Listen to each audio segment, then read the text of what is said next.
Thank you, Mr. Speaker. Just want to give a short contribution or thought-provoking stuff. The debate may not cut. As I understand it, Mr. Speaker, having a referendum at the time of the general election does not cost any additional, unless I have it wrong. But I think that's the reason, and that's what members voted for in caucus, so it didn't cost additional, is to have it at the general election. So it's not going to cost an extra $1 million. In fact, it's just the same cost of the general election. And I stand to be corrected, but I think I'm correct. Mr. Speaker, my concern, Mr. Speaker, is what's coming down the road in terms of most of these self-owned Caymanian businesses. That's what cruise tourism is.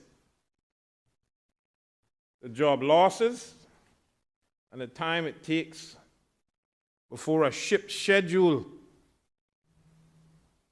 can be rerouted to Cayman again. It takes, in the information I'd been given in the past, unless I'm corrected, about 5 years or less. This means 5 years at $5.5 million per month out of the government's coffers. And where am I going with this $5.5 million? I want to remind the public and also the members of this House, Mr. Speaker, that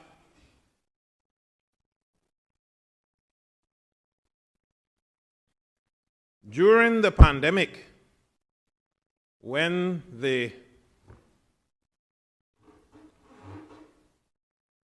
members of the cruise tourism industry, like many other sectors, are out of a job, I have the numbers as what it will cost to fund them. And that's the direction we're going in, and we're going down.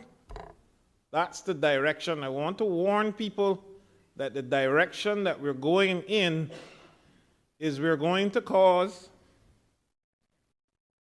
a $5.5 million per month bill, $65 million per year it costs. $65 million per year it cost just to fund persons in the cruise tourism industry. That is a big number, Mr. Speaker, and people ought to remember, unless we can retool these people and find another miracle industry, it's going to cost the government $65 million per year. Mr. Speaker, I want to say that there is 800 applications or thereabout for low-income houses at the National Housing Trust. And how do I marry that together? A 1 3-bedroom house at the National Housing Trust is $185,000 thereabout. There are over 800 Caymanian people waiting on homes. So in essence, the burden of having to afford this cost are people in $5.5 million per month for 3,621 persons in the cruise industry, as was recorded during the pandemic. That $65 million, Mr. Speaker, wouldn't even be able to build, would only be able to build 352 homes. So I'm saying to you, Mr. Speaker, I'd rather be building homes rather than spending $5.5 million in the direction that I see the cruise tourism going. Down, down, down on building homes rather than giving them a stipend every month. Mr. Speaker, we got the warning already, and we're still not adhering. We know what it is. We know what it costs if we don't have any cruise tourism industry. And if we don't build a port, we know we're going to have a $65 million bill per annum just for this industry. We've been warned, Mr. Speaker. We still would be 448 homes short for the people on the waiting list, Mr. Speaker. So, if we continue going down this road and don't approve or build a port,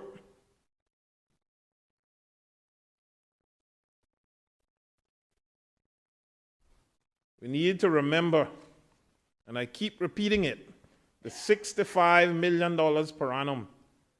And remember, the 5 years are thereabout. You still need to do an EIA on the port. You still need to build a pier. And then we need to think about changing of governments over the 4-year period. And then we need to think about how long that will take. And just times $65 million by 5 years, the time it takes for the cruise industry to reroute the traffic back to a place that they canceled it to, the Cayman Islands. That would be $325 million over a 5-year period. Almost half of the annual Cayman Islands budget. All for who? All for who? 20 environmentalists. All against one of the only industries that is 100% Caymanian owned. You see the route they're going? They're using the school kids and piling their heads up with one-sided arguments instead of teaching our children balance. Balance gives you housing.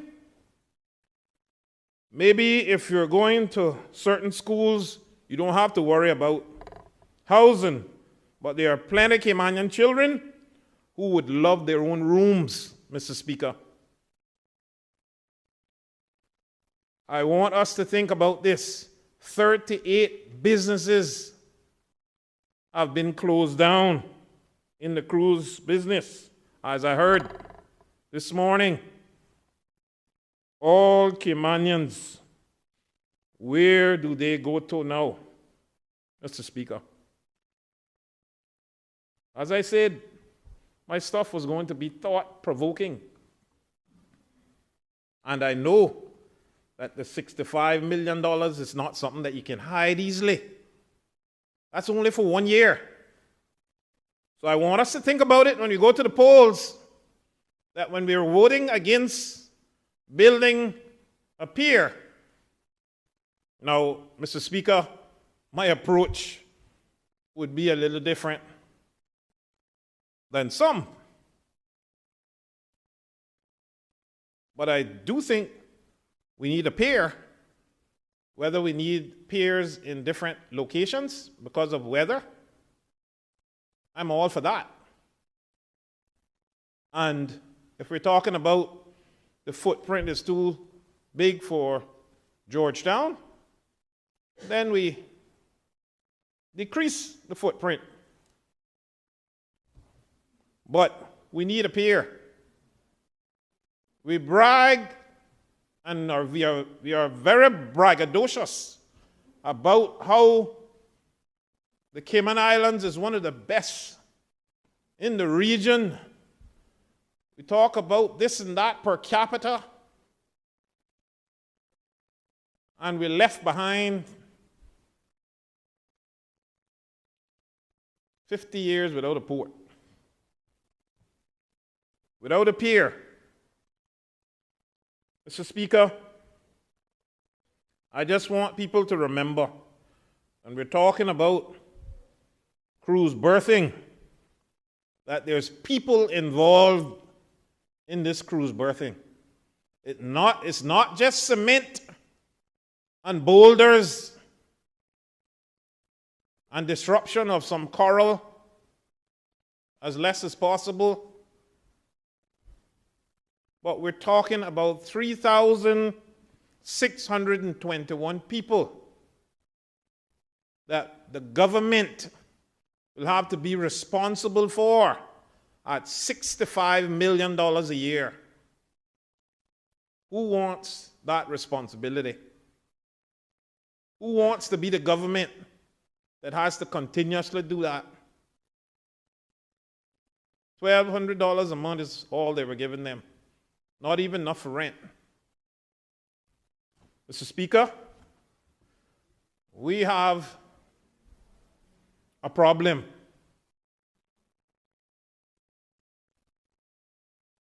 We need to balance the environment, and we need to be responsible,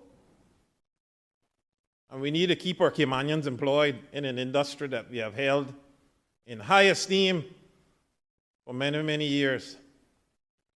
We can't be one of the jewels of the Caribbean and can't make a decision responsibly on how to build a pier and where to build a pier. It was supposed to be built, and this is what politics does sometime, in West Bay to support the turtle farm, as someone mentioned earlier. There's Spots Dock. I don't know what that is out there, but we all know how the weather is out there and the currents and everything else. But we need to make a decision. We need two piers in two different locations. That is my opinion, Mr. Speaker. But in my contribution to cruise berthing and the referendum, I want to remind people about those 3,621 Caymanians. And if we multiply that by each family, would have about 4 in it. That is about, if my math is right, that's about 12,000 people. That is 50% of the electorate. So I say to you all, I give it a fair chance in passing. And for persons supporting 3,621 Caymanians who need their support at this time, so that they don't have to lean on the government on the nasty word that no one likes to talk about, NAU. Mr. Speaker, I'll leave my $65 million argument right there. But it's reality. We had to do it already. So I didn't pull the numbers out of the air. Mr. Speaker, on cannabis, decriminalizing and not legalizing. Of course, we can't legalize because we saw what happened in Bermuda, the UK. My contribution, Mr. Speaker, is ganja, some call it.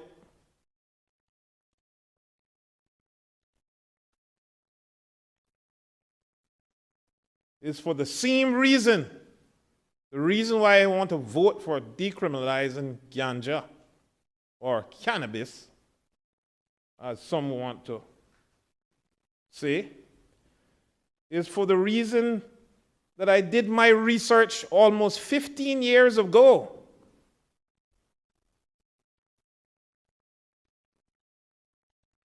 Yes, they laughed at me during the pandemic about reading the scriptures, and no one died under my watch. But I can actually do my own research, and I can actually write my own speech right here without looking at the page. So I did my research 15 years ago and found that we were the only country in the world, one of the only countries in the world that had no second chance provisions in law. When I had a 20-year-old come to me who wanted to go to university and had already been accepted, Mr. Speaker, but had a blemished police record. Hence the reason I brought the motion for second chances. And it passed unanimously in this honorable parliament. And hence the reason we now have a law that gives persons a second chance to wipe their slate clean and can have their records expunged, Mr. Speaker. So there's nothing new for me in looking out for my Caymanians. So, Mr. Speaker,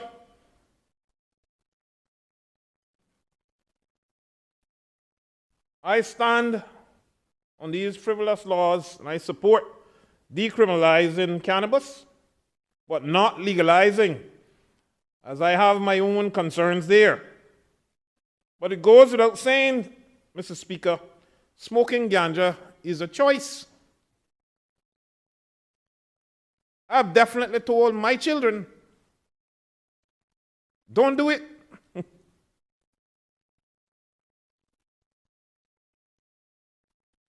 And that's my choice. I don't know if they're going to listen. I hope they do, because I've seen some very bad situations.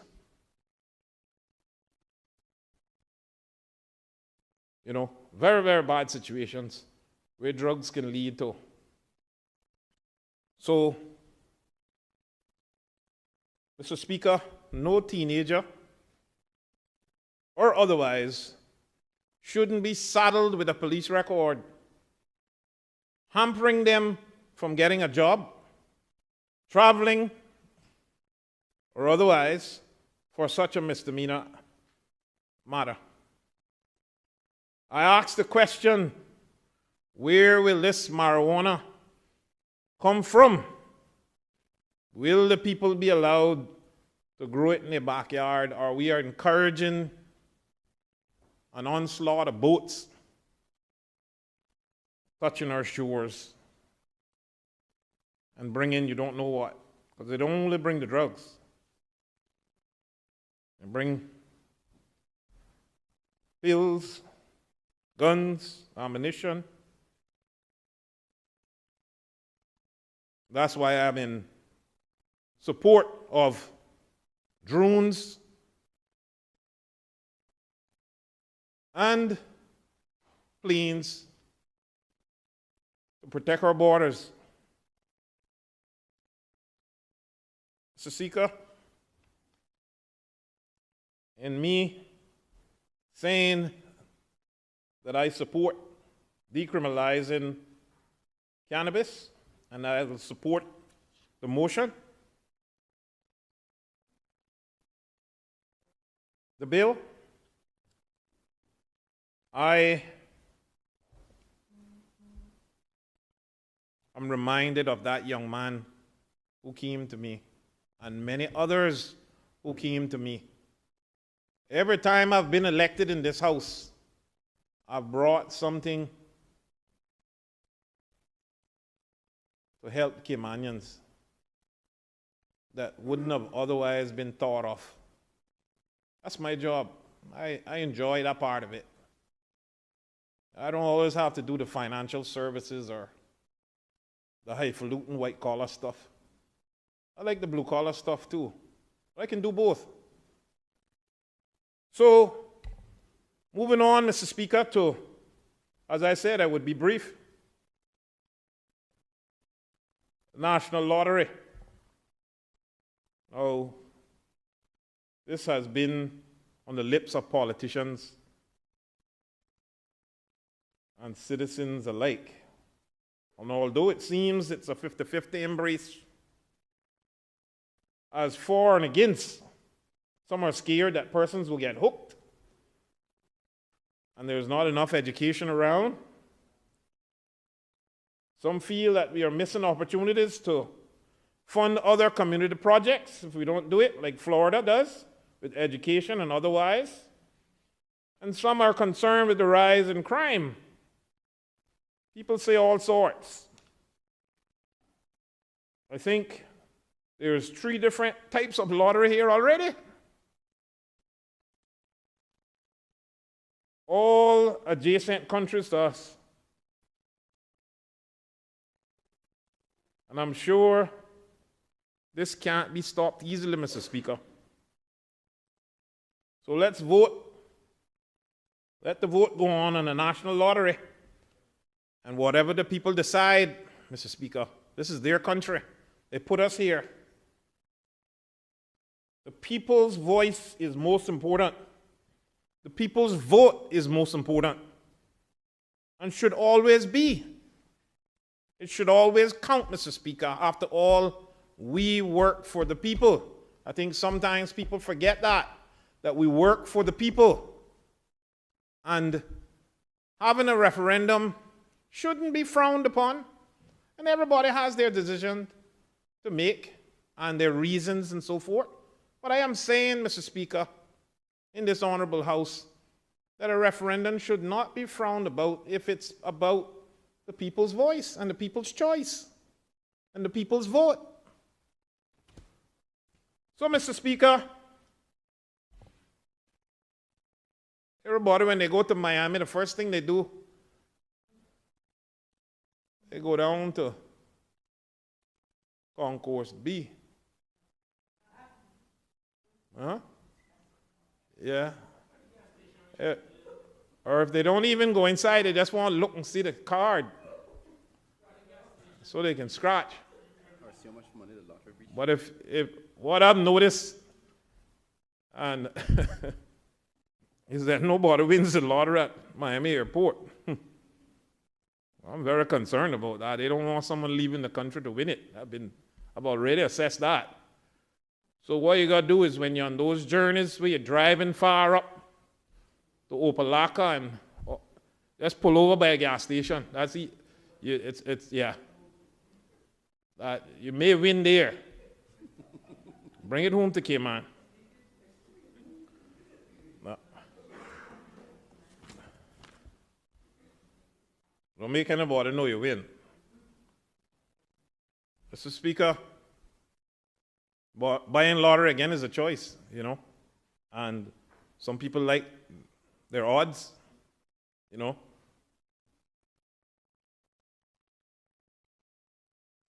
But I think that if we don't do something to regularize a system, a national lottery, that the way it's going on here, I hear I'm a social butterfly and I hear things, and we need to do something very quickly in terms of the lottery. To put some system in place. Because right now, the only person not benefiting is Cayman from people using our space to operate their business. So, Mr. Speaker, the referendum is here to give people choice, whether it's the cruise berthing, gambling, or cannabis. These are all I can remember. And everybody know I'm not into nasty politics unless I have to go there. In fact, there's a lot I could have said for many months now, and I've chosen not to say it because that's not what people expect from me. There's a time and a place for everything. And, Mr. Speaker, thank you for the opportunity to give my contribution. And just to add some thought-provoking stuff, I think the Minister, Deputy Premier did a marvelous job in getting his point across. And I hope that members support this referendum. I think that if you don't support it, that people are going to read a lot of messages into your reason for not doing that. You may think that because you're X, Y, and Z, you wouldn't support gambling, or because you're X, Y, and Z, you wouldn't support decriminalization. If it's explained properly, people will understand that no matter what you do, some people are still going to smoke. And for one spliff in your hand, you know, or behind your ear, you wouldn't want to see a person not be able to pick up themselves, change, and move on, get a job, and be a contributing citizen and put food on their own table. We don't want to take that away from anyone. So, thank you, Mr. Speaker. As I said, I wouldn't be long, but I hope that by me pointing out about the $5.5 million per month, $65 million a year, the people will realize that we really have a problem, that we need to be careful what we do with this and attend to it and not just kick it down the road and think it's going to go away. We need to help our Caymanian people. God bless you. God bless these Cayman Islands.